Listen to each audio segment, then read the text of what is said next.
আজকে আমার আলোচনার বিষয় পুরুষাঙ্গ চিকন হওয়ার কারণ। দেশের এবং প্রবাসের ভাই বোনদের প্রতি সালাম। আসসালামু আলাইকুম। অনেক পুরুষ অর্থাৎ যৌন অক্ষমতার রোগী, আর যাদের যৌন অক্ষমতাও নেই, কিন্তু তাদের আহ, তারাও এসে বলেন যে তাদের লিঙ্গ বড় আছে, সব ঠিক আছে কিন্তু চিকন।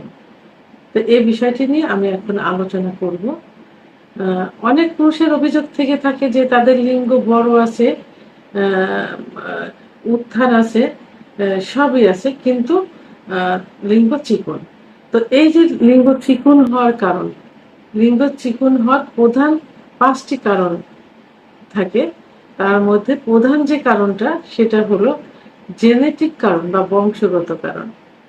অনেকে দেখা যায় যে বংশে তাদের তার লম্বা আকারে লম্বা, মানে দেহের আকার লম্বা, উচ্চতা ঠিক আছে, কিন্তু এবং বডি চিকন। আবার অনেকে দেখা যায় বডি মোটা হয়ে থাকে, কিন্তু তাদের লিঙ্গ চিকন হয়ে থাকে। লিঙ্গ আবার আকারে কিন্তু ঠিক আছে, লম্বা আছে। তো এটা বংশের কিছু কিছু প্রভাব থাকে, বংশগত কারণে এটা হয়ে থাকে। তার চাচা, তার ভাইয়ের কি তার বাবার ছিল, সেই প্রভাবটা তার উপরে আসছে। তো এটা হলো বংশগত কারণে। 2 নম্বর যেটা, সেটা হলো অতিরিক্ত হস্তমৈথুন করার কারণে। অতিরিক্ত হস্তমৈথুন করলে লিঙ্গের যে রক্তনালীগুলো থাকে, সে নালী সংকুচিত হয়ে যায়, ব্লাড সার্কুলেশন হতে পারে না, যে কারণে লিঙ্গ চিকন হয়ে যায়। আবার 3 নম্বর, অতিরিক্ত যৌন মিলনের কারণে। অতিরিক্ত যৌন মিলনের কারণেও কিন্তু লিঙ্গের উপর প্রভাব পড়ে, রক্তনালীর উপর প্রভাব পড়ে, ফলে লিঙ্গ চিকন হয়ে যায়। 4 নাম্বার, উত্থানজনিত কারণ। অনেকের দেখা যায় যে যৌন অক্ষমতা যখন আসে তখন ইচ্ছা হয়, কিন্তু লিঙ্গের উত্থান হয় না, লিঙ্গ দাঁড়াতে চায় না। এইভাবে লিঙ্গ উত্থান না হওয়ার কারণে দিনের পর দিন এভাবে থাকার কারণে লিঙ্গ চিকন হয়ে যায়। অনেকের কিন্তু প্যারালাইজড মতো হয়ে যায়। তো তখন রক্ত চলাচল একদমই থাকে না, লিঙ্গ আস্তে আস্তে শুকিয়ে চিকন হয়ে যায়।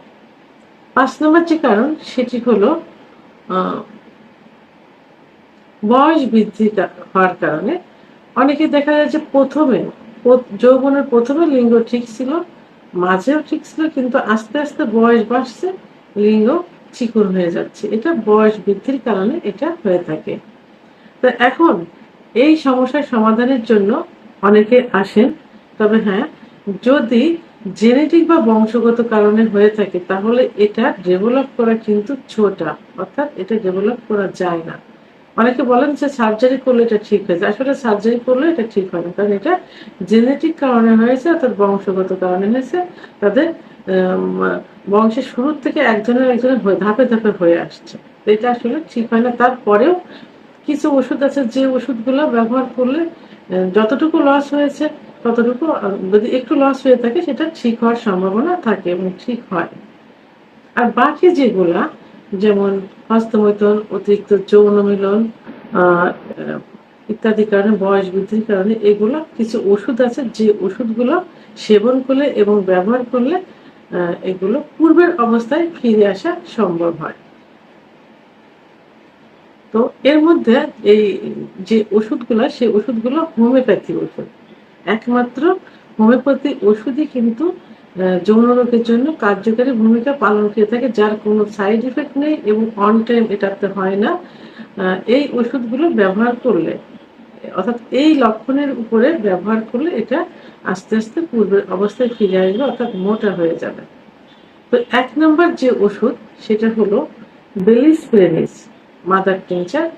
বেলিস্প্রেনিস মাদার টিংচার অর্থাৎ অতিরিক্ত যৌন মিলন, অতিরিক্ত হস্তমৈথুনের কারণে লিঙ্গের শিরার উপরে যে প্রভাব পড়ছে, যে কারণে চিকন হয়ে যাচ্ছে, সেই ক্ষেত্রে এটা গুরুত্বপূর্ণ ভূমিকা পালন করে এবং লিঙ্গ পূর্বের অবস্থায় ফিরে আসে। বিলিসপেরিনিস মাদার টিংচার ওষুধটি 10 ফোঁটা ঠান্ডা পানি সহ দিনে 3 বার সেবন করতে হবে, খাবার আধা ঘন্টা আগে অথবা আধা ঘন্টা পরে। 1 থেকে 3 মাস পর্যন্ত সেবন করতে হবে। 2 নাম্বার, ছাইডোনিয়া ভালগারিস। ছাইডোনিয়া ভালগারিস এই ওষুধটিও লিঙ্গের উপর খুবই গুরুত্বপূর্ণ ভূমিকা পালন করে থাকে। অর্থাৎ লিঙ্গের যত রকম সমস্যা আঘাত খাওয়ার কারণে এবং হস্তমৈথুনের কারণে, সমকামিতার কারণে, ঘর্ষণ যে বীর্যপাতের কারণে, অতিরিক্ত যৌন মিলনের কারণে লিঙ্গের যত রকম সমস্যা হয়ে থাকে ওষুধটি খুবই ভালো কাজ করে থাকে। তো সাইটোনিয়া ভালগারিস ওষুধটি 10 ফোঁটা হালকা কুসুম গরম দুধ সহ দিনে 3 বার সেবন করতে হবে খাবার আধা ঘন্টা আগে। তো কুসুম গরম দুধ সহ সেবন করলে ওষুধটি ভালো ফল পাওয়া যায় এবং ওষুধটি অবশ্যই খাবার আগে সেবন করতে হবে। ওষুধটি 1 থেকে 3 মাস পর্যন্ত সেবন করা যেতে পারে। 3 নাম্বার ক্যালেডিয়াম সেগুনিয়াম। ক্যালেডিয়াম সেগুনিয়াম ওষুধটি যারা হস্তমৈথুন করে, অতিরিক্ত যৌন মিলন করে এবং বয়স বৃদ্ধির কারণে লিঙ্গের খর্বতা চলে আসছে, বিশেষ করে লিঙ্গ চিকন হয়ে গেছে, সেই ক্ষেত্রে খুবই ভালো কাজ করে থাকে। তো ক্যালেডিয়াম সেগুনিয়াম ওষুধটি 10 ফোঁটা ঠান্ডা পানি সহ দিনে 3 বার সেবন করতে হবে খাবার আধা ঘন্টা আগে অথবা আধা ঘন্টা পরে। 4 number agnus cast. Agnus cast mother tincture. Agnus cast ওষুধটি সম্পর্কে সবারই কম বেশি ধারণা আছে। যৌন অক্ষমতা, লিঙ্গের অক্ষমতার যতগুলো ওষুধ আছে হোমিওপ্যাথি, তার ভিতরে অ্যাগনাস কাস্ট সব থেকে ভালো কাজ করে থাকে। অ্যাগনাস কাস্ট ওষুধটি 10 ফোঁটা ঠান্ডা পানি সহ দিনে 3 বার সেবন করতে হবে খাবার আধা ঘন্টা আগে অথবা আধা ঘন্টা পরে। 1 থেকে 3 মাস পর্যন্ত সেবন করতে হবে। এখন যার বাহ্যিক প্রয়োগের জন্য সাইটোনিয়া ভালগারিস ওষুধটি খুবই ভালো কাজ করে থাকে। যাদের যৌন অতিরিক্ত যৌন মিলন এবং অতিরিক্ত স্বপ্নদোষের কারণে লিঙ্গের খর্বতা চলে আসছে, বিশেষ করে লিঙ্গ চিকন হয়ে গেছে, সেই ক্ষেত্রে সাইটোনিয়া ভালগারিস মাদার টিংচার ওষুধটি বাহ্যিক প্রয়োগ করলে আশানুরূপ রেজাল্ট চলে আসবে।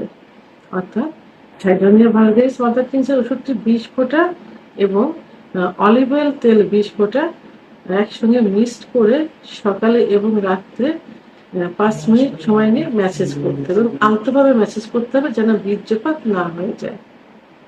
তো বন্ধুরা, ওষুধ 4টি 1 থেকে 3 মাস সেবন করতে হবে, প্রয়োজনে 6 মাস পর্যন্ত সেবন করা যেতে পারে এবং বাহ্যিক প্রয়োগের ওষুধ সাইটোনিয়া ভালগারিস ওষুধটি 1 থেকে 3 মাস বাহ্যিক প্রয়োগ করতে, প্রয়োজনে 6 মাস, প্রয়োজনে মাঝে মাঝে ওষুধটি ব্যবহার করা যেতে পারে। আমার ভিডিওটি সম্পর্কে যদি কোনো মতামত থেকে থাকে অবশ্যই কমেন্টসের মাধ্যমে জানাবেন। আর ভিডিওটি ভালো লাগলে লাইক, কমেন্ট, সাবস্ক্রাইব করে আমার সঙ্গে থাকুন। আল্লাহ হাফেজ।